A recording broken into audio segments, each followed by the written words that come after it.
Hello అండి, welcome to TP studies. ఇవాళ సెషన్లో మనం డిస్కస్ చేసుకోబోతున్నాం ఎన్టీపీసీకి సంబంధించిన ఫేజ్ 1 యొక్క జనరల్ అవేర్నెస్ బిట్స్ అనేవి డిస్కస్ చేసుకుందాం. అందులో ఫస్ట్ గ్రాండ్ టెస్ట్కి సంబంధించిన బిట్స్ ఇవాళ డిస్కస్ చేద్దాం. ఓకే, మన ఫస్ట్ బిట్ వచ్చేసి 2025వ సంవత్సరానికి 59వ జ్ఞానపీఠ అవార్డుతో ఎవరిని సత్కరించారు? Who was honored with the 59th Gnanapith Award for this year 2025? Option 1 Krishna Sobdi, Option 2 Vinod Kumar Shukla, Option 3 Chitra Mudgal and Damodar Mauju, Option 4 Guljar and Jagadguru Ramachandracharya. మనకి 59th Jnanpith అవార్డుతో ఎవరిని ఈ year 2025 వరించింది అని అంటే కనుక వినోద్ కుమార్ శుక్లా గారిని 59th Jnanpith award అనేది award చేయడం జరిగింది. అయితే వినోద్ కుమార్ శుక్లా గారు వచ్చేసి మనకి ఛత్తీస్గఢ్ స్టేట్కి చెందిన వ్యక్తి అనమాట. ఆ స్టేట్ నుండి ఛత్తీస్గఢ్ నుండి జ్ఞానపీఠ అవార్డు పొందిన మొట్టమొదటి వ్యక్తి మనకి వినోద్ కుమార్ శుక్లా గారు. అయితే హిందీ రచనలో జ్ఞానపీఠ అవార్డు పొందిన 12వ వ్యక్తి. మరి జ్ఞానపీఠ అవార్డు తెలుగులో ఎవరికైనా వచ్చిందా, తెలుగు రచయితలకు ఎవరికైనా వచ్చిందా నేను చూసుకున్నట్లయితే ముగ్గురికి రావడం జరిగిందండి. ముగ్గురు వ్యక్తులకు రావడం జరిగింది. అది ఎప్పుడు అని అంటే కనుక 1970 ఎవరెవరికి వచ్చింది? 1970లో విశ్వనాథ్ సత్యనారాయణ గారికి రావడం జరిగింది. విశ్వనాథ్ సత్యనారాయణ.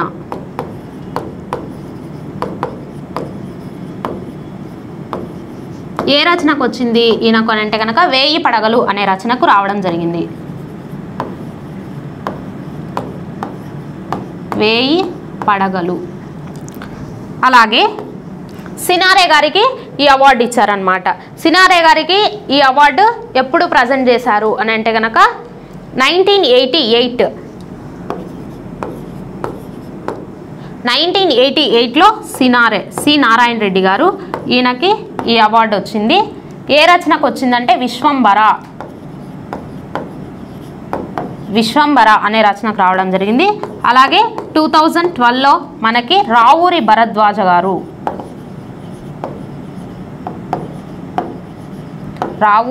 భరద్వాజ ఈయనకు వచ్చేసి పాకుడు రాళ్ళు అనే రచనకు జ్ఞానపీఠ అవార్డు రావడం జరిగింది. ఇది మనకి జ్ఞానపీఠ అవార్డుకి సంబంధించి. నెక్స్ట్ ఇక్కడ 4th ఆప్షన్లో ఉన్న గుల్జార్ అండ్ జగద్గురు రామచంద్రాచార్య గారికి వచ్చేసి 2024 అంటే 58th జ్ఞానపీఠ అవార్డు అనేది వచ్చిందనమాట. అలాగే ఇక్కడ మనకి వినోద్ కుమార్ శుక్లా గారు ఉన్నారు కదా, వినోద్ కుమార్ శుక్లా గారికి ఇలా పర్టికులర్ ఒక రచనకు అనేం లేదనమాట.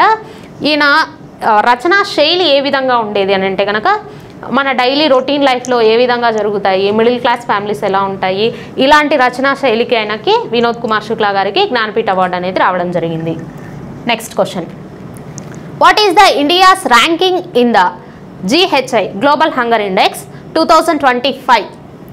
2025వ సంవత్సరంలో భారతదేశం ర్యాంక్ ఎంత గ్లోబల్ హంగర్ ఇండెక్స్? ఇక్కడ GHI ఇవ్వడం మర్చిపోయారు. గ్లోబల్ హంగర్ ఇండెక్స్లో ఇండియా ర్యాంక్ ఎంత 2025లో అనేసి క్వశ్చన్ అనమాట. Option 1 111, option 2 107, option 3 102, option 4 81. Option 3 అనేది మనకి ఇక్కడ కరెక్ట్ ఆప్షన్ అనమాట. 102 ఇండియా ర్యాంక్ వచ్చేసి గ్లోబల్ హంగర్ ఇండెక్స్లో.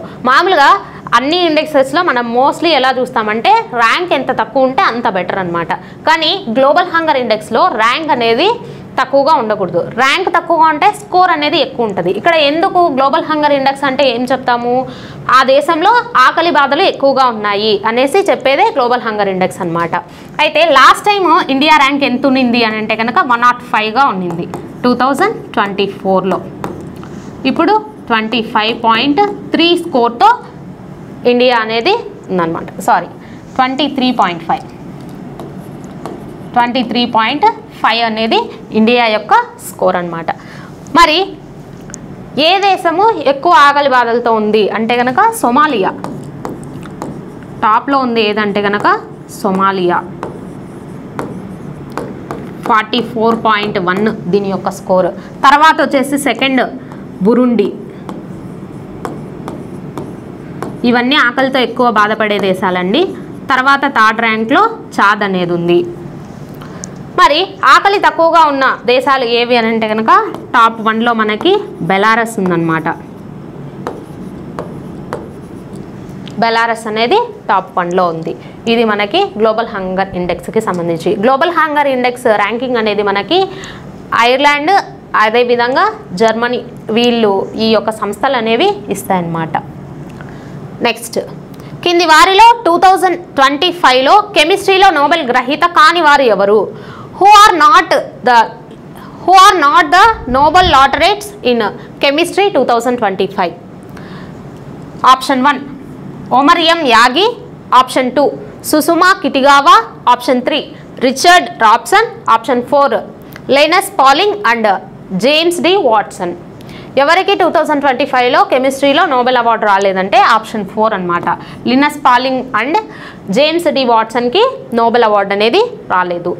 మరి ఈ ముగ్గురు పైన ఒమర్ ఎం యాగి, అలాగే సుష్మా కిటిగావా, రిచర్డ్ రాబ్సన్ వీరి ముగ్గురికి 2025లో నోబెల్ అవార్డు అనేది వచ్చింది కెమిస్ట్రీ విభాగంలో. దేనికి వచ్చిందంటే కనుక వీళ్ళు మెటల్ ఆర్గానిక్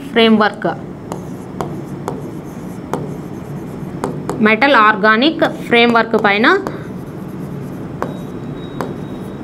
వర్క్ చేయడంతో వీళ్ళకి కెమిస్ట్రీలో ఈ అవార్డు రావడం జరిగింది.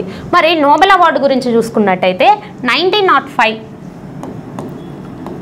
ఆల్ఫ్రెడ్ నోబెల్ గారి అనౌన్స్ చేశారు. ఆల్ఫ్రెడ్ నోబెల్ గారి గుర్తుగా ఇస్తారనమాట డిసెంబర్ 10న. ఎప్పటి నుంచి ఇస్తున్నారంటే 1905. మరి ఏ విభాగాలలో ఈ నోబెల్ అవార్డు అనేది ఇస్తారంటే కనుక medicine, physics, chemistry, literature, peace, economics వీటిలో మనకి నోబెల్ అవార్డు అనేది ఇవ్వడం జరుగుతుంది. 1964 నుండి మనకి ఎకనామిక్స్లో నోబెల్ అవార్డు అనేది ఇవ్వడం జరుగుతుందన్నమాట. అయితే ఈ పీస్కి మాత్రం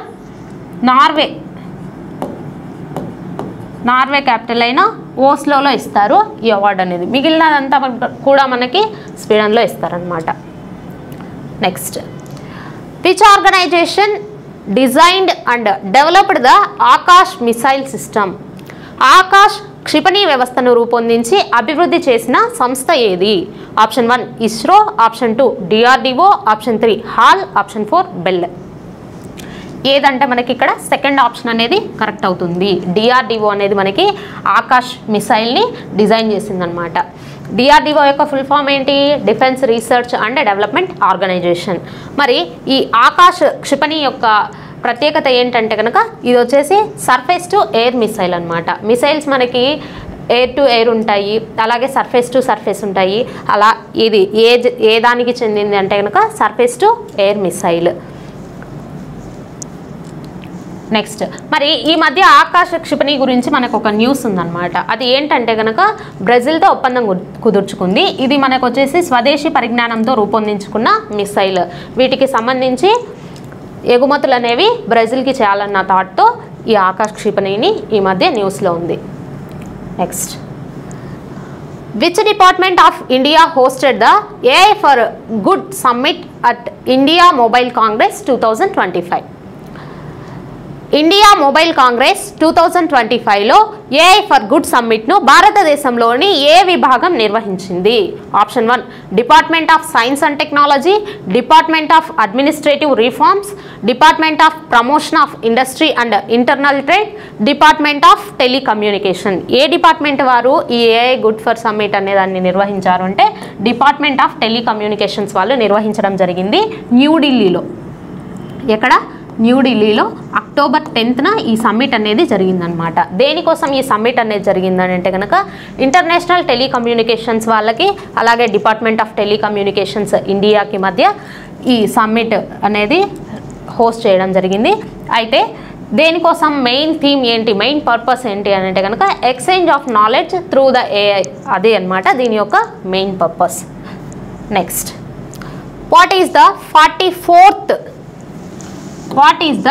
44th UNESCO site in India? భారతదేశంలో 44వ యునెస్కో వరల్డ్ హెరిటేజ్ సైట్ ఏది? Option 1 Shantiniketan, option 2 Ramapalayam, option 3 అస్సాంలోని Moidams, option 4 Maratha military landscapes. 44th UNESCO world సైట్గా దేన్ని రీసెంట్గా గుర్తించారంటే ఆప్షన్ 4 మరాఠా మిలిటరీ ల్యాండ్స్కేప్స్ని గుర్తించారనమాట. ఈ మిలిటరీ ల్యాండ్స్కేప్స్ వచ్చేసి మొత్తం మనకి 12 కోటలు 12 ఫోర్ట్స్ అనేవి ఉండడం జరిగింది. అందులో వచ్చేసి మహారాష్ట్రలోనే 11 ఉన్నాయన్నమాట. తమిళనాడులో వచ్చేసి ఒక ఫోర్ట్ మాత్రమే ఉంది, అదే జింజీ ఫోర్ట్. జింజీ కోట అనేది తమిళనాడులో ఉండడం జరిగింది. మిగతా 11 వచ్చేసి రాయగఢ్ కోట అని, ప్రతాప్గఢ్ కోట అని, శివనేరి కోట అని, ఇలా చాలా కోటలు ఉన్నాయన్నమాట. విజయ్ కోట అని మొత్తం 11 ఉన్నాయి అందులో. అలాగే ఇక్కడ శాంతినికేతన్ రామప్ప వచ్చేసి మనకి 39th వరల్డ్ హెరిటేజ్ సైట్ అండి. అలాగే 41 వచ్చేసి శాంతినికేతన్. అస్సాంలోని మొయిదన్స్ వచ్చేసి 43rd.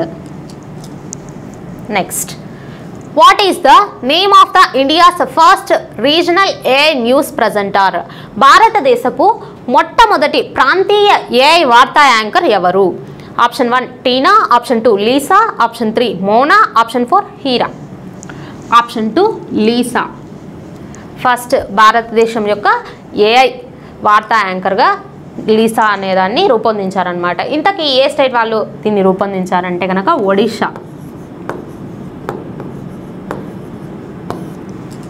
స్టేట్ వాళ్ళు ఈ లీసా అనే యాంకర్ని, రీజనల్ యాంకర్ని తీసుకురావడం జరిగింది. Next, which of the following states is not a member of 7 sisters states of north eastern India? ఈ క్రింది రాష్ట్రాలలో ఏది ఈశాన్య భారతదేశంలోని 7 సిస్టర్స్ రాష్ట్రాలలో సభ్యుడు కాదు? Option 1 Tripura, option 2 Sikkim, option 3 Meghalaya, option 4 Mizoram. మనకి కరెక్ట్ ఆప్షన్ వచ్చేసి 2 అన్నమాట, సిక్కిం. సిక్కింని 7 సిస్టర్స్లో భాగంగా చెప్పము. మరి 7 సిస్టర్స్ ఏమేమి ఉన్నాయి ఇండియా యొక్క 7 సిస్టర్స్ అంటే కనుక అరుణాచల్ ప్రదేశ్, అదేవిధంగా Assam, Nagaland, Tripura,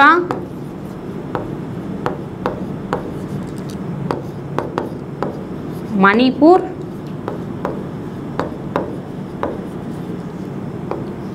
Mizoram,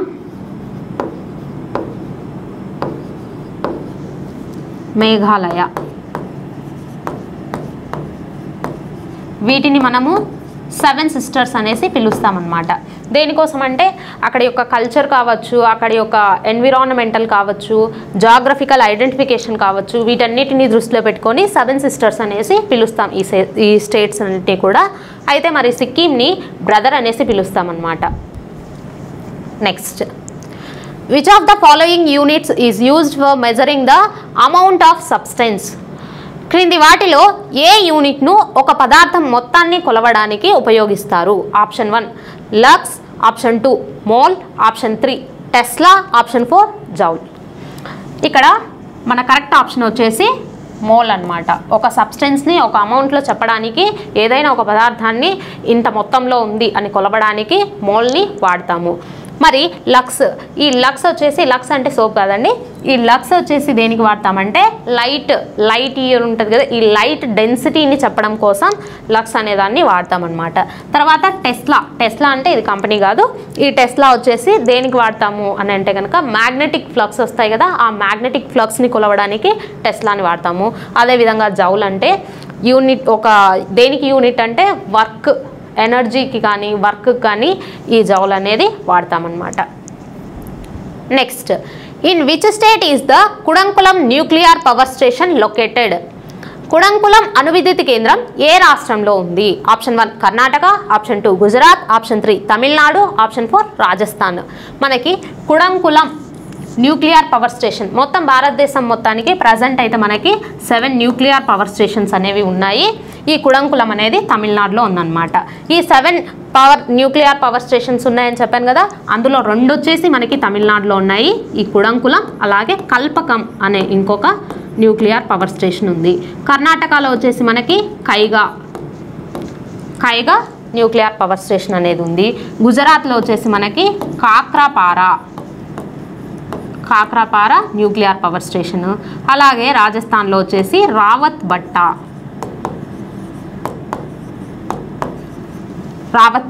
nuclear power station అనేది ఉంది. అలాగే ఇక్కడికి మనకి మహారాష్ట్రలో వచ్చేసి తారాపూర్,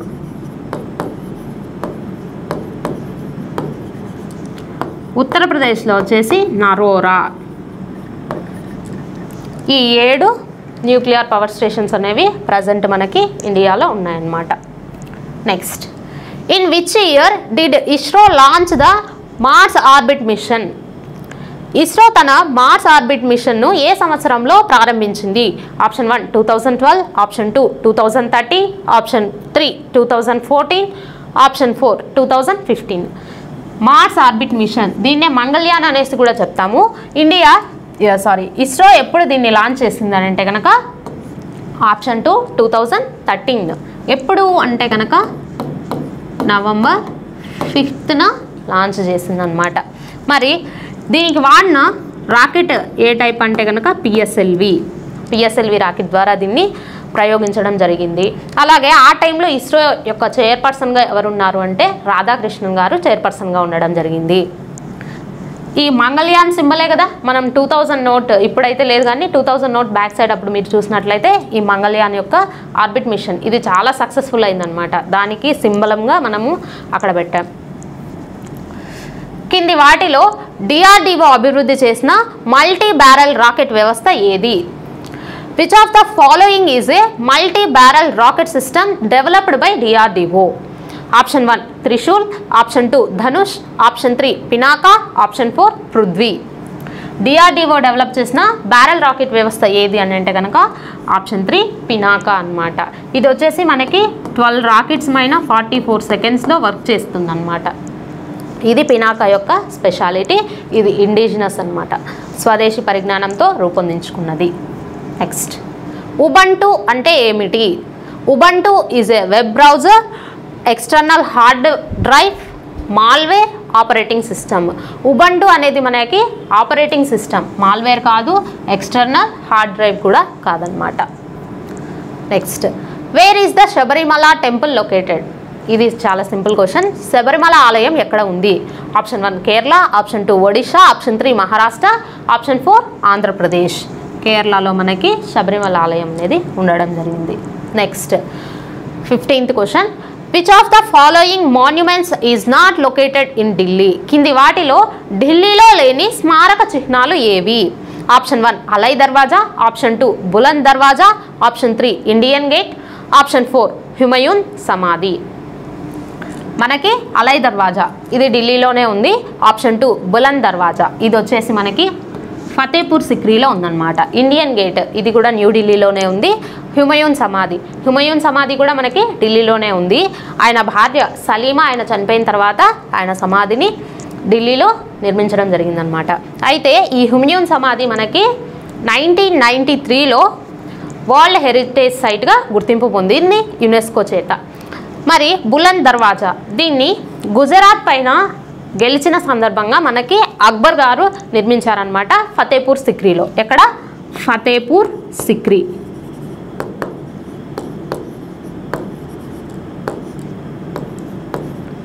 ఫతేపూర్ సిక్రీలో అక్బర్ నిర్మించారు. దీన్నే ఏమని చెప్తామంటే ఫతేపూర్ సిక్రీ యొక్క దక్షిణ ద్వారం అనేసి చెప్తాము. అలాగే గ్రేట్ మ్యాగ్నిఫికెన్స్ అనేసి కూడా బులంద్ దర్వాజాని పిలుస్తారనమాట. దీనిపైన మనకి ఉర్దూలో ఒక కొటేషన్స్ కూడా కొన్ని ఉంటాయన్నమాట. అవి మీకేం ఎగ్జామ్లో రావు కానీ గుర్తుపెట్టుకోండి. ప్రపంచం అనేది ఒక వంతెన వంటిది, దాన్ని దాటడానికి ప్రయత్నించాలే తప్ప ఇల్లు నిర్మించడానికి కాదు అనేసి చెప్తారు. అలాగే ఈ ప్రపంచంలో మనిషి బ్రతికుండేది 1 గంట మాత్రమే, దాన్ని ప్రార్థన మందిరంలో గడపడానికి ప్రయత్నించు. ఇలాంటి కొటేషన్స్ అన్నీ మనకి బులంద్ దర్వాజా యొక్క ద్వారం పైన మెన్షన్ చేస్తుంటారనమాట ఉర్దూలో. Next, Mahatma Gandhi started the famous salt march from Sabarmati to Dandi in which district of Gujarat? Dandi. Mahatma Gandhi Sabarmati నుండి దండి వరకు ప్రసిద్ధ సాల్ట్ మార్చ్, ఉప్పు సత్యాగ్రహం, దాన్ని శాసనోల్లంఘన ఉద్యమం అనేసి కూడా చెప్తాం. ఉప్పు సత్యాగ్రహాన్ని అదే సాల్ట్ మార్చ్ను ప్రారంభించారు. గుజరాత్లోని ఏ జిల్లాలో దండి ఉంది? Option 1 Porbandar, option 2 Navsari, option 3 Surat, option 4 Kutch. Option 2 నవసారిలో మనకి ఈ దండి అనేది ఉండడం జరిగిందనమాట. ఈ సాల్ట్ మార్చ్ను ఫస్ట్ సబర్మతిలో స్టార్ట్ చేశారు 1930 మార్చ్ 24న స్టార్ట్ చేసి 1930 ఏప్రిల్లో మనకి 6వ తేదీన చేరుకోవడం జరిగిందనమాట దండికి. అక్కడి నుంచి స్టార్ట్ చేశారు. నెక్స్ట్ కంప్యూటర్లు మరియు ఇంటర్నెట్ డొమైన్లు వాటి యొక్క పూర్తి రూపం ఏమిటి? ఇక్కడ సారీ మీకు in the domain of computers and the internet what is the full form of URL? Unique revoked location, unique resource location, uniform resource locator, universal resource locator. Option 4 అనేది మనకి ఇక్కడ కరెక్ట్ అనమాట. యూనివర్సల్ రిసోర్స్ లొకేటర్ అనేది URL యొక్క full form. Next who said freedom is my birthright and I shall have it? Freedom is my birthright and I have. Who said freedom is my birthright and I shall have it అనేసి ఎవరు చెప్పారు? స్వరాజ్యం నా జన్మ హక్కు, నేను దానిని సాధించి తీరుతాను అని ఎవరు అన్నారు? Option 1 Gopalakrishna Gokhale, option 2 Bhagat Singh, option 3 Balagangadhar Tilak, option 4 Chandrashekhar Azad. Option 3 అనేది మనకి కరెక్ట్ అవుతుందన్నమాట. బాలగంగాధర్ తిలక్ గారు ఈ నినాదాన్ని అనేది ఇవ్వడం జరిగింది. ఏ సందర్భంలో అంటే 1916 లాహోర్ INC మీటింగ్లో సందర్భంగా ఈయన ఇచ్చారనమాట. ఇదే కాదు, బిచ్చమెత్తడం కాదు, శివమెత్తాలి INCని ఉద్దేశించి ఈయన చెప్తారు. మనకు తెలుసు అతివాదులు మితవాదులు అని ఇద్దరు ఉంటారు. ఈయన వచ్చేసి అతివాది. గోపాలకృష్ణ గోఖలే గారు మనకి మితవాదుల కిందికి వస్తారనమాట. లాహోర్ INC సందర్భంగా ఈయన ఈ స్టేట్మెంట్ అనేది ఇవ్వడం జరిగింది బాలగంగాధర్ తిలక్. బాలగంగాధర్ తిలక్ మనకి గణపతి ఉత్సవాలను స్టార్ట్ చేసిన ఘనత, శివాజీ ఉత్సవాలను స్టార్ట్ చేసిన ఘనత బాలగంగాధర్ తిలక్ గారిదే అనమాట. 1983లో గణపతి ఉత్సవాలను జరిపారు. అలాగే 1985లో శివాజీ ఉత్సవాలను జరిపారు. వాటిని ఆధారంగా చేసుకొని స్వాతంత్ర పోరాటం కోసం యూజ్ చేశారనమాట. ఇది బాలగంగాధర్ తిలక్ గారి గురించి. Next which of the following shows a symbiotic relationship? కింది వాటిలో ఏది సహజీవన సంబంధాన్ని చూపుతుంది? Option 1 lichen, option 2 Ulothrix, option 3 Marsilea, option 4 Funaria. Option 1 lichen అనేది మనకి సింబయాటిక్ రిలేషన్షిప్కి బెస్ట్ ఎగ్జాంపుల్ అనమాట. లైకెన్కి మనకి బెస్ట్ ఎగ్జాంపుల్ వచ్చేసి మనం బిర్యానీలో వాడతాం కదా మసాలాలు, మీరు చూసినట్టయితే ఒక లైకెన్ ఉంటుంది అందులో, అది ట్రీకి సంబంధించింది అనమాట. లైకెన్స్ మనకి రాక్ పైన కూడా ఫామ్ అవుతాయి. అది మనం వాడే మసాలాది వచ్చేసి ట్రీ పైన. అసలు ఏంటి సింబయాటిక్ రిలేషన్షిప్ అంటే కనుక లాంగ్ టర్మ్ ఇంటరాక్షన్ ఉంటుంది. రెండు స్పీసీస్లకి, రెండు డిఫరెంట్ స్పీసీస్కి లాంగ్ టర్మ్ ఇంటరాక్షన్ ఉంటుందన్నమాట. అందులో అట్లీస్ట్ ఒక్క స్పీసీస్ అయినా బెనిఫిట్ అనేది పొందుతుందన్నమాట. ఈ లైకెన్ అనేది బిర్యానీ మసాలాలో ఇలా ఉంటుందన్నమాట. ఎప్పుడైనా అబ్జర్వ్ చేయండి. లైక్ అమీబాలాగా ఉంటుంది. బ్యాక్ సైడ్ వచ్చేసి మనకంతా బ్లాక్గా ఉంటుంది, లోపల కొంచెం వైటిష్ కలర్లో లేదంటే యాష్ కలర్లో ఉంటుంది. Next where is the central potato research institute of India located? Central potato research institute of India ఎక్కడ ఉంది? Option 1 Simla, option 2 Delhi, option 3 Lucknow, option 4 Ranchi. Option 1 సిమ్లాలో మనకి సెంట్రల్ పొటాటో రీసెర్చ్ ఇన్స్టిట్యూట్ అనేది ఉంది. Which of the following countries is not a member of BIMSTEC? కింది వాటిలో ఏ దేశం బిమ్స్టెక్లో సభ్యత్వ దేశం కాదు? Option 1 India, option 2 Nepal, option 3 Bhutan, option 4 Maldives. మనకి కరెక్ట్ ఆప్షన్ వచ్చేసి మాల్దీవ్స్ అనమాట. బిమ్స్టెక్, ఈ బిమ్స్టెక్ అనేది మనకి ఎప్పుడు ఎస్టాబ్లిష్ అయిందంటే 1997లో బిమ్స్టెక్ అనేది ఎస్టాబ్లిష్ అవ్వడం జరిగింది. మరి బిమ్స్టెక్ యొక్క ఫుల్ ఫామ్ చూసుకున్నట్లయితే Bay of Bengal initiative multi sectoral technical and economic cooperation అనేది బిమ్స్టెక్ యొక్క ఫుల్ ఫామ్ అనమాట. మరి దీని యొక్క హెడ్ క్వార్టర్స్ ఎక్కడ ఉన్నాయంటే ఢాకాలో ఉన్నాయన్నమాట. ఇందులోని సభ్యత్వ దేశాలు ఏమేమి ఉన్నాయి? బంగ్లాదేశ్,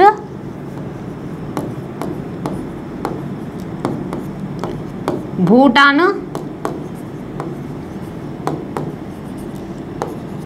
నేపాల్,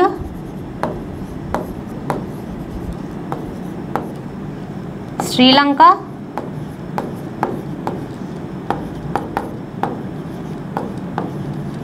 మయన్మార్, థాయిలాండ్,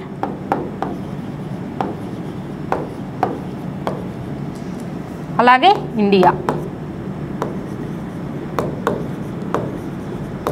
ఇక్కడ చూసారా, ఈ బిమ్స్టిక్ అనేది మెయిన్ ఏంటంటే కనుక బే ఆఫ్ బెంగాల్ చుట్టూ ఉన్న కంట్రీస్ ఎకనామికల్గా సపోర్ట్ చేసుకోవాలి అన్న ఉద్దేశంతో ఏర్పడిందనమాట. అలాగే ఇక్కడ చూసుకున్నట్లయితే బిమ్స్టిక్ యొక్క 6th సమ్మిట్ రీసెంట్గా అంటే 2025లో బిమ్స్టిక్ యొక్క 6th సమ్మిట్ అనేది జరిగింది. అది ఎక్కడ జరిగింది అని అంటే కనుక థాయిలాండ్లో జరిగిందనమాట. థాయిలాండ్లోని బ్యాంకాక్లో ఈ సమ్మిట్ అనేది మనకి జరగడం జరిగింది. Next, who was the founder of the ప్రార్థనా సమాజ్? ప్రార్థనా సమాజ్ స్థాపకుడు ఎవరు? Option 1 Swami Vivekananda, option 2 Atmaram Panduranga, option 3 స్వామి దయానంద సరస్వతి, ఆప్షన్ 4 రాజా రామ్మోహన్ రాయ్. ప్రార్థనా సమాజ్ యొక్క స్థాపకుడు ఎవరంటే ఆప్షన్ 2 ఆత్మారాం పాండురంగ గారు అనమాట. ఈయన ఎప్పుడు దీన్ని స్థాపించారంటే 1867లో ఆత్మారాం పాండురంగ గారు ప్రార్థనా సమాజ్ని స్థాపించడం జరిగింది. మరి స్వామి వివేకానంద గారికి సంబంధించిన సంస్థలు ఏమైనా ఉన్నాయా అని అంటే రామకృష్ణ మఠ్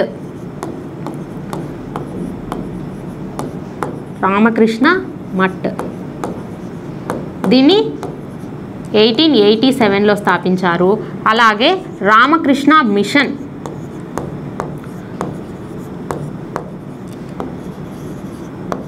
దీన్ని వచ్చేసి 1897లో స్థాపించారు.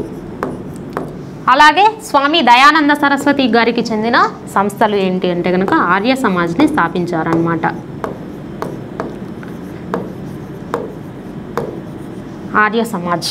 అలాగే రాజా రామ్మోహన్ రాయ్ గారు వచ్చేసి ఈ ఆర్య సమాజ్ వచ్చేసి మనకి 1875లో ఏర్పాటైంది. రాజా రామ్మోహన్ రాయ్ గారు వచ్చేసి 1828లో బ్రహ్మ సమాజ్ని స్థాపించారు.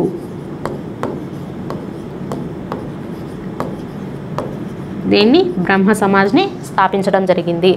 మరి ఇక్కడ స్వామి దయానంద సరస్వతి గారు ఆర్య సమాజ్ అంటున్నాం. ఈయన గురించి చెప్తూనే మనకు ఒక మెయిన్ బిట్ గుర్తుకు రావాలన్నమాట. శుద్ధి ఉద్యమాలు, ఇది చాలా ఇంపార్టెంట్ బిట్. శుద్ధి ఉద్యమాలు ప్రారంభించారు. అసలు ఏంటి శుద్ధి ఉద్యమాలు అని అంటే కనుక ఇతర మతాలలోకి మారిన హిందువులు ఉంటారు కదా, వాళ్ళని తిరిగి మళ్ళీ హిందూ మతంలోకి తీసుకురావడమే శుద్ధి ఉద్యమం యొక్క మెయిన్ థీమ్ అన్నమాట. మరి స్వామి దయానంద సరస్వతి గారి అసలు పేరు వచ్చేసి మనకి ఏంటంటే కనుక మూలశంకర్. ఆయనని విరజానంద స్వామి ఆయన యొక్క గురువు అనమాట. ఆయన పేరు మార్చారు, స్వామి దయానందగా మార్చారు. తర్వాత రాజా రామ్మోహన్ రాయ్ గారు. ఇక్కడ రాజా రామ్మోహన్ రాయ్ గారి గురించి చూసుకున్నట్లయితే బ్రహ్మ సమాజ్ని స్థాపించారు. ఆ తర్వాత ఇది 1866లో రెండుగా చీలిపోయింది. అప్పుడు ఆది బ్రహ్మ సమాజ్ అయింది, తర్వాత భారతీయ బ్రహ్మ సమాజ్గా మారిందనమాట. భారతీయ బ్రహ్మ సమాజ్. ఆది బ్రహ్మ సమాజ్కేమో దేవేంద్రనాథ్ ఠాగూర్ నాయకత్వం వహించారు. భారతీయ బ్రహ్మ సమాజ్కేమో కేశవ్ చంద్ర సెన్ గారు నాయకత్వం వహించడం జరిగింది. ఇక్కడ శుద్ధి ఉద్యమాలను గురించి చెప్పాను కదా, ఇక్కడ ఇంకొకటి కూడా నేర్చుకుందాం. పరిశుద్ధ ఉద్యమాలు అనేసి ఇంకొక ఉద్యమాలు కూడా జరిగాయి అన్నమాట. పరిశుద్ధ ఉద్యమాలు వచ్చేసి ఓన్లీ ఇతర మతాలలోకి మారిన హిందువులు మాత్రమే కాకుండా ఇతర మతాలలో ఉన్న వేరే వేరే మతాల వారు కూడా హిందూ మతంలోకి రావడం కోసం చేసిన ఉద్యమాలను పరిశుద్ధ ఉద్యమాలు అంటారు. వాటిని ఎవరు చేశారంటే కనుక ఎంజి రనడే గారు చేయడం జరిగిందనమాట. మహదేవ గోవింద రనడే గారు పరిశుద్ధ ఉద్యమాలను ప్రారంభించారు. శుద్ధి ఉద్యమాలు వచ్చేసి స్వామి దయానంద సరస్వతి గారు ప్రారంభించారు. అలాగే ఇక్కడ చాలామంది కన్ఫ్యూజ్ అయ్యే పాయింట్ ఏంటంటే ఫస్ట్ రామకృష్ణ మఠ, రామకృష్ణ మిషన్. మనకి వర్ణమాల, తెలుగు వర్ణమాల చూసుకుంటే ఫస్ట్ టా వస్తుంది కదా, అలా గుర్తుపెట్టుకోండి. ఫస్ట్ రామకృష్ణ మఠ్ కాబట్టి అది 1887లో, అలాగే మిషన్ మా తర్వాత వస్తుంది కాబట్టి 1907లో అనేసి గుర్తుపెట్టుకోండి. Next, which of the following 2 countries of South America are landlocked? దక్షిణ అమెరికాలోని ఈ క్రింది 2 దేశాలలో ఏవి భూ పరివేష్టితమైనవి? ల్యాండ్ లాక్డ్ కంట్రీస్ ఏవి అనేసి అడుగుతున్నారు అనమాట. Option 1 Paraguay and Bolivia, option 2 Chile and Ecuador, option 3 Guyana and Suriname, option 4 Brazil and Venezuela. Option 1 అనేది కరెక్ట్ ఆప్షన్ అవుతుందన్నమాట. మనకి ఇక్కడ ఇలా ఉంటుంది కదా, ఇదంతా సౌత్ అమెరికా అనుకుంటే కనుక ఇటుపక్క పసిఫిక్ ఓషన్ ఉంటుంది, ఇటుపక్క ఏమో అట్లాంటిక్ ఓషన్ ఉంటుంది. మోస్ట్లీ మనకి ఈ అన్నీ కూడా తీర ప్రాంతాన్ని ఆనుకొని ఉన్న దేశాలే అనమాట. పరాగ్వే అలాగే బొలివియా, ఇవి 2 మాత్రమే landlocked countries. Next, which of the following disease is caused by a virus? కింది వాటిలో ఏ వ్యాధులు వైరస్ వల్ల సంభవిస్తాయి? ఆప్షన్ 1 టైఫాయిడ్, ఆప్షన్ 2 క్షయవ్యాధి, option 3 cholera, option 4 chickenpox. Option 1 typhoid, option 2 tuberculosis, option 3 cholera, option 4 chickenpox. ఇక్కడ మనకు వచ్చేసి టైఫాయిడ్ అనేది దేని వల్ల వస్తుందంటే సాల్మోనెల్లా టైఫీ అనే బ్యాక్టీరియా వల్ల రావడం జరుగుతుంది. ఆప్షన్ 2 ట్యూబర్క్యులోసిస్, మైకోబాక్టీరియం ట్యూబర్క్యులోసిస్ అనే బ్యాక్టీరియా ద్వారా టీబీ అనేది వస్తుంది. నెక్స్ట్ ఆప్షన్ 3 కలరా, విబ్రియో కలరా అనే బ్యాక్టీరియా ద్వారా కలరా అనేది వస్తుంది. Option 4 chicken pox. Chicken pox అనేది మనకి విజెడ్సీ వైరస్. ఏ వైరస్ వల్ల వస్తుంది? విజెడ్సీ వైరస్ వల్ల రావడం జరుగుతుంది. నెక్స్ట్ భారతదేశంలోని ఏ రాష్ట్రం అతి పొడవైన ప్రధాన భూభాగ తీర ప్రాంతాన్ని కలిగి ఉంది? Which Indian state has the longest mainland coastal line? Coastal line ఏది ఎక్కువ ఉంది అనేసి అడుగుతున్నారు అనమాట. Option 1 Kerala, option 2 Maharashtra, option 3 Odisha, option 4 Gujarat. దేనికి ఎక్కువ తీర ప్రాంతం కలిగి ఉందంటే కనుక గుజరాత్ స్టేట్ అనేది తీర ప్రాంతాన్ని ఎక్కువగా కలిగి ఉంది. ఇంతకుముందు మనం తీర ప్రాంతాన్ని చూసుకున్నట్టయితే 7516 కిలోమీటర్ల తీర ప్రాంతం అనేది ఇండియాకు ఉండేదన్నమాట. కానీ రీసెంట్ అప్డేట్స్ 2025 ఏప్రిల్లో వచ్చింది. ఈ రిపోర్టు ప్రకారం మొత్తము 11,098 కిలోమీటర్ల తీర ప్రాంతం అనేది భారతదేశం కలిగి ఉంది. అందులో వచ్చేసి గుజరాత్ ఎంత ఉంది అంటే కనుక 2348 కిలోమీటర్లు అనేది తీరాన్ని పంచుకుంటుంది. అలాగే ఇది ఫస్ట్ గుజరాత్ అనమాట. ఇంతకుముందు చూసుకున్నట్టయితే మనకి ఏపీ సెకండ్ ప్లేస్లో ఉండేది 973తో ఏపీ సెకండ్ ప్లేస్లో ఉండిందనమాట. కానీ ఇప్పుడు వచ్చేసి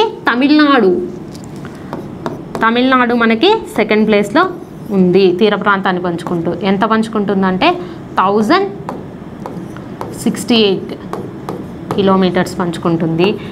ఏపీ వచ్చేసి థర్డ్ ప్లేస్కి వచ్చింది. ఎంత ఉందంటే కనుక 1053 కిలోమీటర్స్తో. ఇది న్యూ అప్డేట్ అనమాట. Next in which year was the Environmental Protection Act passed by the Parliament of India?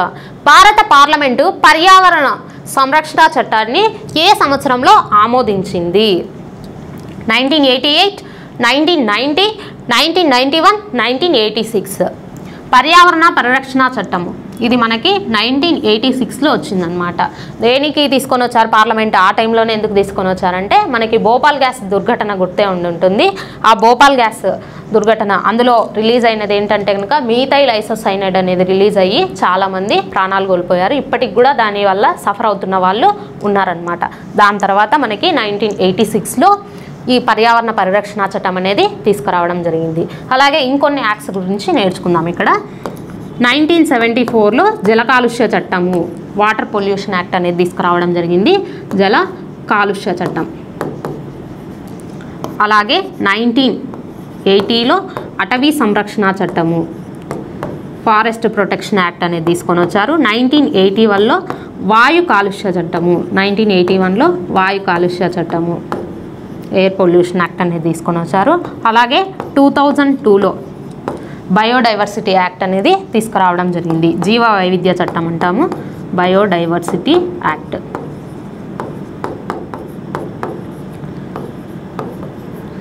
ఇవి మనకి కొన్ని ఇంపార్టెంట్ చట్టాలు, acts. Next through which of the following mediums can sound not travel? క్రింది వాటిలో దేని ద్వారా ధ్వని ప్రయాణించదు? ఆప్షన్ 1 ఉక్కు, option 1 steel, option 2 vacuum, option 3 air, option 4 milk. ఉక్కు, వాక్యూమ్, గాలి, పాలు దేని ద్వారా ప్రయాణించదు అంటే కనుక ఆప్షన్ 2 వాక్యూమ్ ద్వారా మనకి సౌండ్ అనేది ట్రావెల్ చేయదన్నమాట. ఎందుకని అంటే సౌండ్ ట్రావెల్ చేయాలంటే ఏదో ఒక మీడియం ఉండాలి. ఆ ప్రాపర్ మీడియం అనేది ఉంటేనే సౌండ్ ట్రావెల్ చేయగలుగుతుంది. అది సాలిడ్ అవ్వచ్చు, లేదంటే లిక్విడ్ స్టేజ్లో అయినా అవ్వచ్చు, లేదంటే గ్యాసియస్ స్టేజ్లో అయినా అవ్వచ్చు. ఏ స్టేట్లో అయినా ఉన్న సౌండ్ అనేది ట్రావెల్ చేయగలుగుతుంది. అసలు ఎలాంటి మీడియం ఉండకోకుండా శూన్యంగా ఉంటే సౌండ్ అనేది ట్రావెల్ అవ్వదు. నెక్స్ట్ కింది వాటిలో ఏది శ్రీనగర్ మరియు లేహ్ను కలుపుతుంది? Which of the following passes connects the Srinagar and Leh? Option 1 Zojila, option 2 Barala, option 3 Nathula, option 4 Jelepla. ఇక్కడ మనకు ఫస్ట్ ఆప్షన్ అనేది కరెక్ట్ అవుతుందన్నమాట. శ్రీనగర్ను లేతో కలిపే కనుమ ఏది అంటే కనుక పాసెస్ ఏది అని అంటే ఏ పాస్ కలుపుతుంది అంటే జోజిలా పాస్ అనేది కలుపుతుంది. ఇక్కడ మనకి మొత్తం హిమాలయాస్ ఎన్నిగా డివైడ్ చేసుకున్నామంటే హిమాద్రి హిమాలయాస్, ఫస్ట్ది వచ్చేసి హిమాద్రి, సెకండ్ వచ్చేసి హిమాచల్ హిమాలయాస్, థర్డ్ వచ్చేసి శివాలిక్, ఫోర్త్ వచ్చేసి ట్రాన్స్ హిమాలయాలు, వీటిని టెథీస్ హిమాలయాస్ అనేసి కూడా పిలుస్తామన్నమాట. అయితే ఇప్పుడు మనం చూస్తున్న ఈ జోజిలా పాస్ అనేది ఉంది కదా, ఇది ఏ రేంజ్కి వస్తుంది, ఏ హిమాలయన్ రేంజ్కి వస్తుంది అంటే హిమాద్రి హిమాలయన్ రేంజ్ కిందికి వస్తుందన్నమాట. అయితే దీని హైట్ ఎంత ఉంటుంది అంటే దీని హైట్ మొత్తం ఎంత అంటే 6100 కిలోమీటర్ల హైట్ అనేది ఉంటుంది. ఈ హిమాద్రి హిమాలయాలనే బహిరగిరి హిమాలయాలు అనేసి కూడా పిలుస్తామన్నమాట. అయితే ఈ జోజిలా పాస్ ఉంది కదా, మొత్తం ఈ హిమాద్రి హిమాలయాస్ ఎన్ని స్టేట్స్లో ఉన్నాయంటే 2 యూటీస్ అలాగే 4 స్టేట్స్ గుండా ఉన్నాయి. ఆ 2 యూటీస్ ఏంటంటే జమ్మూ అండ్ కాశ్మీర్ అలాగే లడక్. ఇక్కడ మనకి ఏమేం పాసెస్ ఉన్నాయి, ఇక్కడ ఏమేం కనుమలు ఉన్నాయి అంటే కనుక ఈ జోజిలా చూసాం కదా, ఈ జోజిలా అలాగే బూర్జిలా, జోజో బుజ్జి అంటాం కదా అలా గుర్తుపెట్టుకోండి. జోజిలా బూర్జిలా పాసెస్ ఉన్నాయన్నమాట. ఈ బూర్జిలా దేన్ని కలుపుతుందంటే గిల్గిట్ అనే ప్రాంతాన్ని మధ్య ఆసియాతో కనెక్ట్ చేస్తుందన్నమాట. నెక్స్ట్ 4 స్టేట్స్ ఉన్నాయని చెప్పుకున్నాం కదా, ఆ 4 స్టేట్స్ ఈ హిమాద్రి హిమాలయాలు ఎలా ఉంటాయంటే జడపిన్ను ఆకారంలో ఉంటాయన్నమాట. జడపిన్ను ఆకారంలో ఆర్థోక్లినికల్ అంటాము, ఆ ఆకారంలో ఉంటాయి ఇవి. కాబట్టి ఈ 4 స్టేట్స్ ఏమేమి ఉన్నాయి అని అంటే కనుక హిమాచల్ ప్రదేశ్,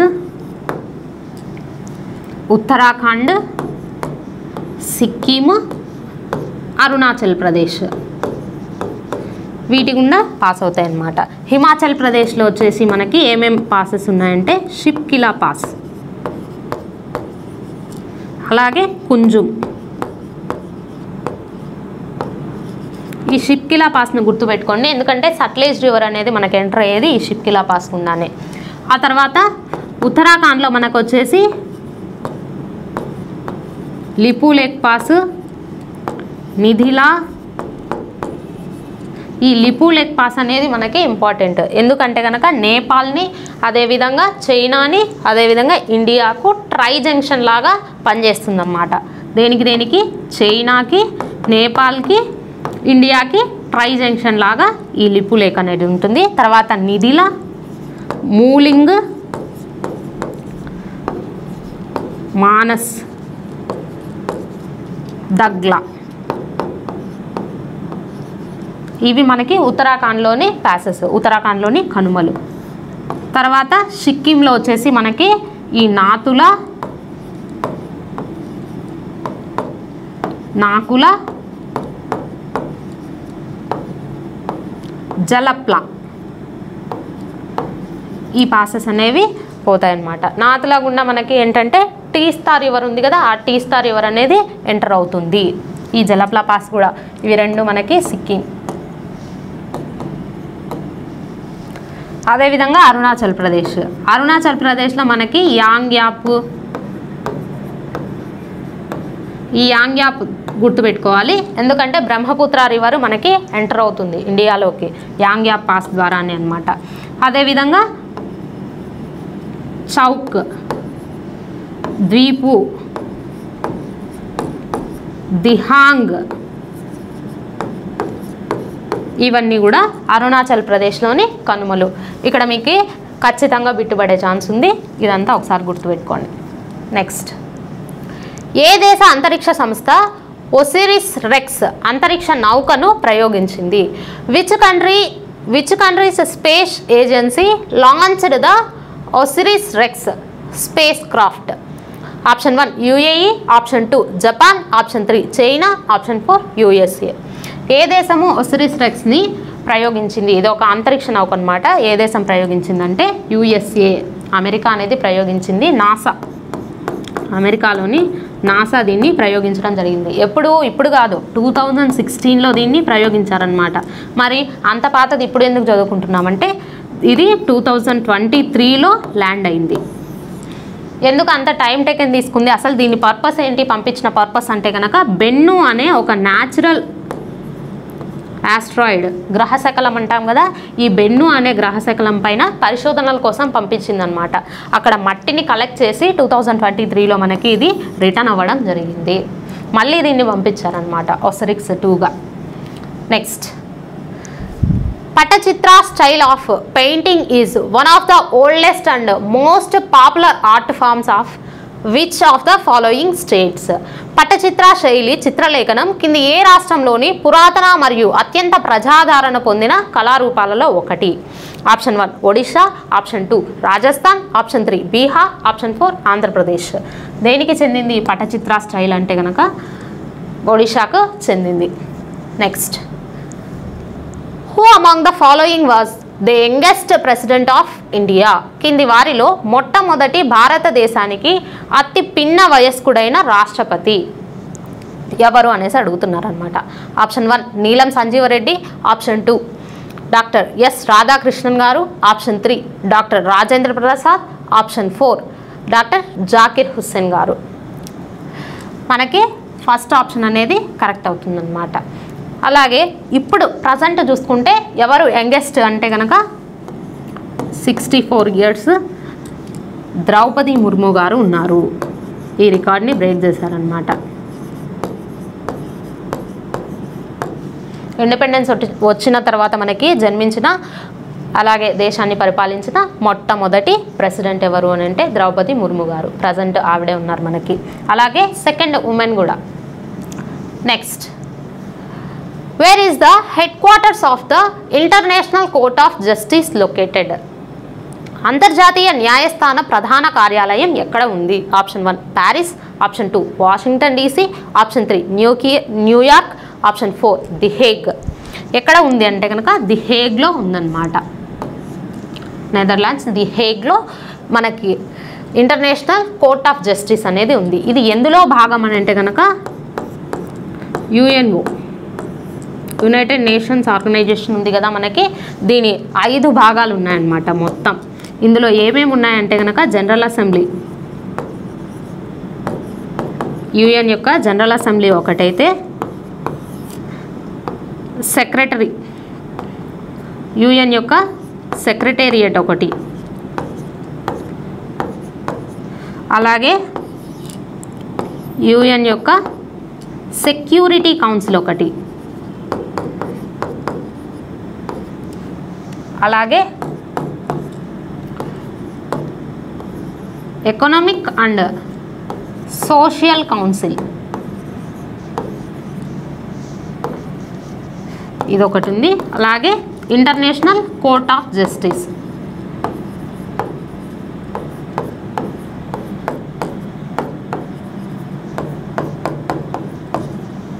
మనకి ఇంకొకటి కూడా ఉన్నిందండి స్టార్టింగ్లో, ట్రస్టీషిప్ అనేది ఒకటి ఇందులో భాగంగానే యుఎన్ఓలో భాగంగానే ఉన్నిందనమాట. కానీ ఇప్పుడు ఆ సంస్థని అనేది ఇన్యాక్టివ్గా ఉందన్నమాట. ఏది ట్రస్టీషిప్ అనేది ఇప్పుడు ప్రజెంట్ మనకైతే లేదు, కాబట్టి మనం దాన్ని ఎలిమినేట్ చేసుకోవచ్చు. నెక్స్ట్, ఇవన్నీ కూడా మనకి 1945లో యుఎన్ఓ యొక్క అనుబంధ సంస్థలు అనేసి చెప్తాం. Next, in which of the following countries is the Gobi desert located? Gobi ఎడారి కింది ఖండాలలో ఏ ఖండంలో ఉంది? ఆప్షన్ 1 యూరప్, ఆప్షన్ 2 ఉత్తర America, option 3 Africa, option 3 Asia. Gobi desert అనేది మనకి 4th ఆప్షన్ ఆసియాలో ఉందన్నమాట. ఇది వచ్చేసి మనకి మెయిన్ రీజన్ ఎక్కడెక్కడ ఉంటుందంటే కనుక మంగోలియా,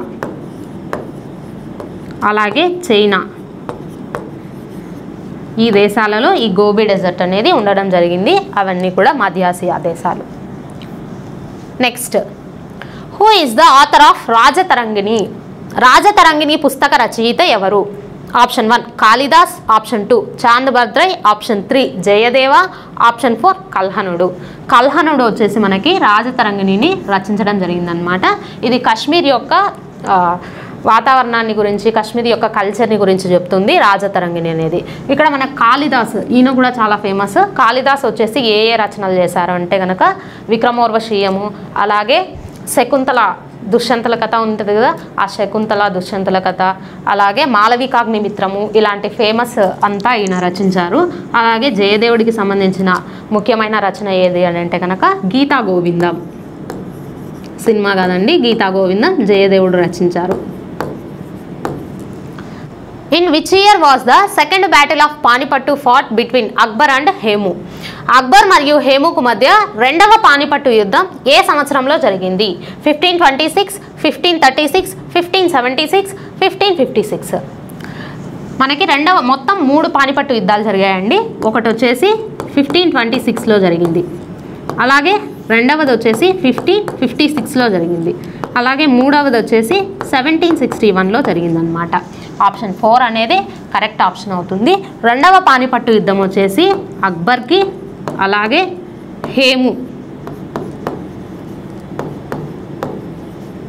హేముకు మధ్య జరిగింది. ఇక్కడ మనకు ఒక ఇంపార్టెంట్ బిట్ గుర్తుపెట్టుకోవాలి. ఢిల్లీని పరిపాలించిన చివరి హిందూ చక్రవర్తి హేము. ఈయననే విక్రమాదిత్య అనేసి కూడా పిలుస్తారు ఆ బిరుదు ఉండడం వల్ల. అయితే ఈ హేమునే చివరి చక్రవర్తి, ఢిల్లీని పరిపాలించిన హిందూ చివరి చక్రవర్తి. అయితే ఇక్కడ మొదటి పానిపట్టు యుద్ధం 1526లో మొదటి పానిపట్టు యుద్ధం జరిగింది అని చెప్పుకున్నాం. ఇది ఎవరెవరికి మధ్య జరిగిందంటే కనుక బాబర్ అలాగే ఇబ్రహీం లోడి, వీరిద్దరికి మధ్య జరిగిందనమాట. అసలు మొఘల్ సామ్రాజ్య స్థాపనకు పునాది వేసిందే ఈ మొదటి పానిపట్టు యుద్ధం అన్నమాట. ఈ బాబర్ ఎలా వచ్చారు అసలు అంటే ఇబ్రహీం లోడికి అసలు ఈ యుద్ధం రావడానికి కారణం ఏంటి అంటే కనుక ఇబ్రహీం లోడి యొక్క పంజాబ్ గవర్నర్గా ఉంటారు. ఇబ్రహీం లోడి వచ్చేసి మనకి ఆయన ఢిల్లీ సుల్తాన్గా ఉంటారనమాట. పంజాబ్ గవర్నర్ ఈయన సికిందర్ లోడి యొక్క వాళ్ళ మామ పంజాబ్ గవర్నర్గా ఉండింటారనమాట. ఆయన పేరే దౌలత్ ఖాన్ లోడి, గుర్తుపెట్టుకోండి, దౌలత్ ఖాన్ లోడి.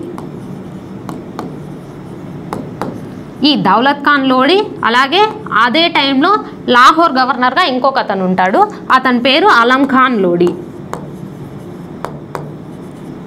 అలం ఖాన్ లోడి వీళ్ళిద్దరూ ఇబ్రహీం లోడితో కుట్రలు పన్నేసి, ఇబ్రహీం లోడితో సరిపోక కుట్ర పన్నేసి బాబర్ని ఇండియాకు యుద్ధానికి ఆహ్వానిస్తారనమాట. అప్పుడు ఈ బాబర్ మన ఇండియా పైన దాడి చేసి, అంతకుముందే చాలాసార్లు దాడి చేశారు, ఈసారి మన వాళ్ళే కోఆపరేట్ చేయడంతో ఈజీ అయిందనమాట. బాబరు యుద్ధం చేస్తారు, ఫిరంగి దళాలను ఉపయోగిస్తాడనమాట ఆయన. అలా మనకి 1526 యుద్ధం పానిపట్టు మొదటి పానిపట్టు జరిగింది. బాబర్ అనే వాళ్ళు విన్ అయ్యారు, అలాగే మన ఇబ్రహీం లోడి ఓడిపోవడం జరిగింది. దాంతో మొఘల్ సామ్రాజ్యం అనేది స్థాపించడం జరిగింది. ఇంకా 1556లో రెండవ పానిపట్టు యుద్ధం జరిగింది, అది అక్బర్కు హేముకు మధ్య జరిగిందనమాట. నెక్స్ట్ 1761లో మూడవ పానిపట్టు యుద్ధం జరిగింది. ఇది ఎవరెవరికి మధ్య జరిగింది అని అంటే కనుక ఆఫ్ఘన్ రాజు అయినటువంటి అహ్మద్ షా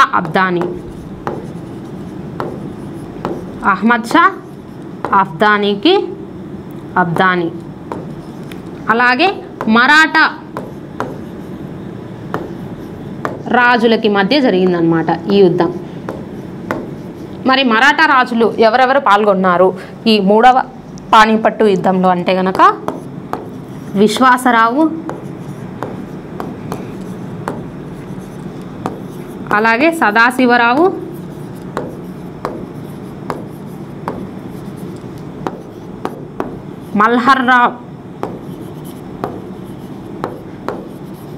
మల్హర్రావు హోల్కర్,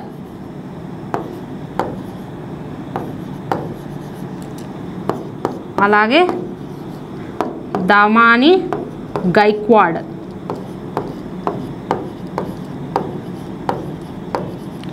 వీళ్ళకి అహ్మద్ షా అబ్దానీకి మధ్య ఈ యుద్ధం అనేది జరిగింది. దీని ఫలితంగా ఏం జరిగింది? మూడవ పానిపట్టు యుద్ధం ఫలితంగా అంటే కనుక ఈ మరాఠా సామ్రాజ్యం వాళ్ళు తమ ఆధిపత్యాన్ని కోల్పోవడం జరిగింది. ఈ ఆఫ్ఘన్ రాజు అయినటువంటి అహ్మద్ షా అబ్దానీ గెలిచారు. Next, in the mass of person is 60 kgs on the surface of the earth, then the same person's mass on the surface of moon will be. భూమి ఉపరితలంపై ఒక వ్యక్తి ద్రవ్యరాశి 60 కిలోలు అయితే చంద్రుని ఉపరితలంపై అదే వ్యక్తి ద్రవ్యరాశి ఎలా ఉంటుంది? ఆప్షన్ 1 0 కిలోలు, option 1 0 kgs, option 2 360 kgs, option 3 60 kgs, option 4 10 kgs. ఇక్కడ మనం ఒకటి గుర్తుపెట్టుకోవాలన్నమాట. ఎర్త్ మాస్లో ఎర్త్ మాస్లో మూన్ మాస్ వచ్చేసి 1/6 కదా, కాబట్టి 1/6 చేస్తే ఆన్సర్ వస్తుంది అనుకునేరు. అలా చేస్తే మిస్టేక్ అవుతుంది అనమాట. ఇక్కడ వెయిట్లో డిఫరెన్స్ వస్తుంది కానీ మాస్లో అనేది ఎలాంటి చేంజ్ ఉండదు. గ్రావిటేషన్ ఆఫ్ ఫోర్స్ ఉండదు కదా అక్కడ, కాబట్టి వెయిట్లో చేంజ్ అనేది జరుగుతుంది కానీ మాస్లో మాత్రం ఎలాంటి చేంజ్ అనేది ఉండదు. కాబట్టి 60 కేజెస్ ఎలా ఉంటాడో అదే వ్యక్తి 60 కేజెసే ఉంటాడనమాట. ఎక్కడ మూన్ పైన కూడా ఎర్త్లో ఏ వెయిట్ ఏ మాస్ అయితే ఉంటుందో అదే మాస్ మూన్ పైన కూడా ఉంటుంది. Next, which of the following countries is not a permanent member of United nations security council? కింది వాటిలో ఏది ఐక్యరాజ్య సమితి భద్రతా మండలిలో శాశ్వత సభ్య దేశం కాదు? ఇందాక మనం చెప్పుకున్నాం కదా 5 ఆర్గనైజేషన్స్ అనేవి మెయిన్ ఆర్గనైజేషన్స్, UNOK అనేసి. అలాగే ఇక్కడ మనకేమడుగుతున్నారు, సెక్యూరిటీ కౌన్సిల్లో సభ్యదేశం శాశ్వత సభ్యదేశం కానిది అని అడుగుతున్నారు అనమాట. మొత్తం 5 శాశ్వత సభ్యదేశాన్ని కలిగి ఉంటాయి కానీ మొత్తంగా అయితే కనుక 15 దేశాలకు సభ్యత్వం ఉంటుంది. ఈ 5 ఏమో పర్మనెంట్గా ఉంటాయన్నమాట. రిమైనింగ్ 10 అనేవి మనకి 1 మంత్ టెన్యూర్తో ఆల్ఫాబెటికల్ ఆర్డర్లో ఆ దేశం ఏ దేశం అయితే ఆల్ఫాబెటిక్ ఈ ఇయర్కు ఈ మంత్కు ఉంటుందో ఆ దేశం ఉంటూ వస్తుందన్నమాట. ప్రజెంట్ అయితే మనకి ఇండియాకు సభ్యత్వం లేదు సెక్యూరిటీ కౌన్సిల్, UNO సెక్యూరిటీ కౌన్సిల్లో.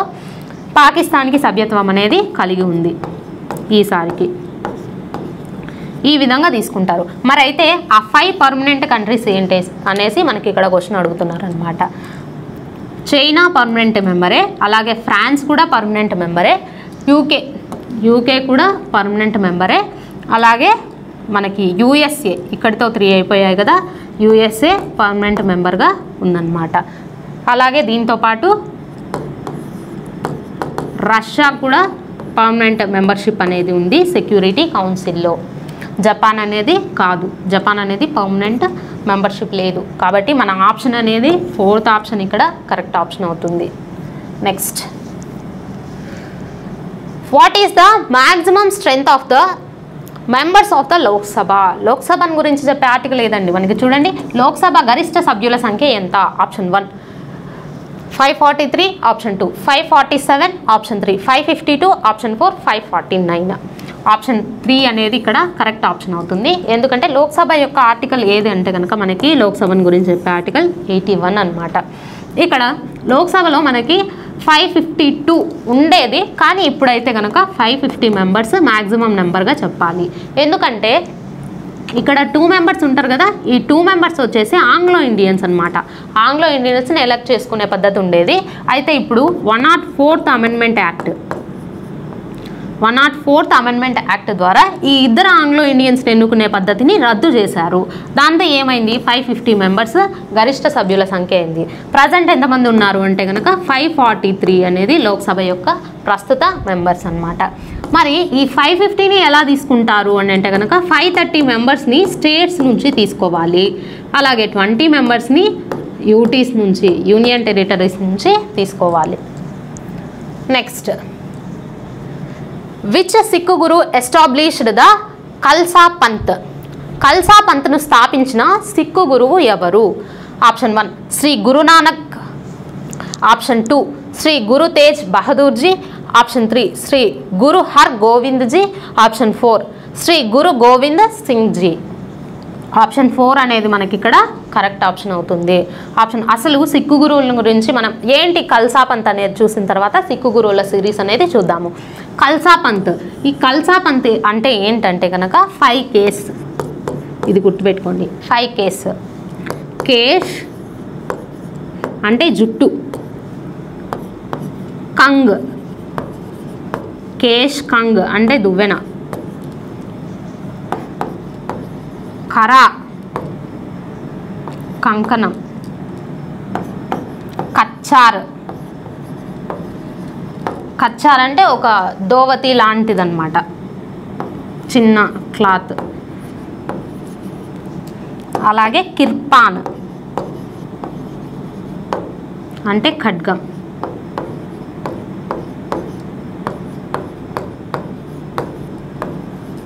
వీటన్నిటిని కూడా సిక్కులు తప్పక వాళ్ళ సాంప్రదాయం కావచ్చు, వాళ్ళ యొక్క మతానికి ఖచ్చితంగా గుర్తుగా చిహ్నంగా ఇలాంటి కొన్ని వాళ్ళ యొక్క ఉంటాయి కదా, వాళ్ళ యొక్క సంప్రదాయాలు, ఇలా వాటిని బేస్ చేసుకొని ప్రతి ఒక్కరూ వీటిని కలిగి ఉండాలి అనేసి చెప్తారనమాట. అంతకుముందు వీళ్ళకి ఖడ్గం లేదు, ఇప్పుడు సిక్కులకు ఖడ్గం అనేది ధరించడం తప్పనిసరి. ఇవన్నీ తప్పనిసరి అనమాట సిక్కులందరికీ కూడా. అయితే ఇది చూసాం కదా, ఈ 5 కేస్ని అదే కల్సాపంత్ అనేసి చెప్తాము దీన్ని, ఈ పద్ధతిని, వీటిని ఖచ్చితంగా కలిగి ఉండాలి ప్రతి సిక్కు కూడా అనేసి చెప్పేదాన్ని. ఈ కల్సా పద్ధతిని ప్రారంభించింది ఎవరంటే గురు గోవింద్ సింగ్ అనమాట.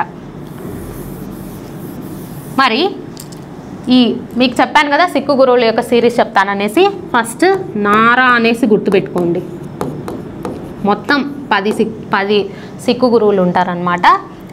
ఫస్ట్ 5 మెంబర్స్ నారా అనేసి గుర్తుపెట్టుకోండి. తర్వాత HHH TG అనేసి గుర్తుపెట్టుకోండి. ఇక్కడ నారా అంటే కనుక ఫస్ట్ మనకి ఎందుకంటే సిరీస్లో అరేంజ్ చేయమని కానీ లేదంటే క్రింది వాటిలో సిక్కు గురువు కాని వారెవరు కానీ ఇలా అడగచ్చు అనమాట. సిరీస్ అడుగుతారు మోస్ట్లీ. ఇక్కడ వచ్చేసి గురు నానక్, గురు అంగద్, ఇక్కడేమో అమర్దాస్, మూడవ వ్యక్తి అమర్దాస్, ఈయనేమో రామ్దాస్. దీన్ని, ఈ పద్ధతిని, వీటిని ఖచ్చితంగా కలిగి ఉండాలి ప్రతి సిక్కు కూడా అనేసి చెప్పేదాన్ని. ఈ కల్సా పద్ధతిని ప్రారంభించింది ఎవరంటే గురు గోవింద్ సింగ్ అనమాట. నెక్స్ట్, సుకన్య సమృద్ధి యోజన అంటే ఏమిటి? What is the Sukanya Samriddhi Yojana? A scheme to develop self defence skills in girls. Option 2, A scheme to provide bicycles for girls studying in the class 10th. A small deposit scheme for the girls child. Fourth option, a scheme to provide skills that give employability to women. Option 1, బాలికలలో ఆత్మరక్షణ నైపుణ్యాలను పెంపొందించే పథకం. Option 2, 10వ తరగతి చదువుతున్న బాలికలకు సైకిళ్లను అందించే పథకం. ఆప్షన్ 3, బాలికల కోసం చిన్న డిపాజిట్ పథకం. ఆప్షన్ 4, మహిళలకు ఉపాధి సామర్థ్యాన్ని అందించే నైపుణ్యాలను అందించే పథకము. ఇక్కడ మనకి కరెక్ట్ ఆప్షన్ వచ్చేసి ఆప్షన్ 3 అన్నమాట. ఆప్షన్ 3 అనేది కరెక్ట్ ఆప్షన్ అవుతుంది. అసలు ఈ సుకన్య సమృద్ధి యోజన స్కీమ్ని ఎప్పుడు లాంచ్ చేశామంటే కనుక 2015 జనవరి 22న లాంచ్ చేయడం జరిగింది. ఈ స్కీమ్ కింద మొత్తం ఏంటంటే కనుక 10 years బిలో అమ్మాయిలకి, అంటే బాలికలు 10 years లోపు ఉన్న అమ్మాయిలకి మనం 250 రూపీస్ డిపాజిట్ అనేది చేస్తే కనుక 250 రూపీస్ డిపాజిట్ చేస్తే 8.1% ఇంట్రెస్ట్, 8.1% వడ్డీ రేటుతో ఆ పిల్లలు 18 years కంప్లీట్ చేసుకున్న తర్వాత ఆ అమ్మాయి చదువుకు కానీ లేదంటే ఆ అమ్మాయి మ్యారేజ్కి కానీ ఇలా తీసుకోవచ్చు అనమాట మనం మొత్తం అమౌంట్ని. కాబట్టి ఈ స్కీమ్ అనేది దేనికి సంబంధించింది అంటే కనుక బాలికల కోసం చిన్న డిపాజిట్ పథకము. ఇంతకుముందు ఈ 250 రూపీస్ అనేది 1000 రూపీస్గా ఉండింది, రీసెంట్గా మార్చారు 250 రూపీస్ అనమాట.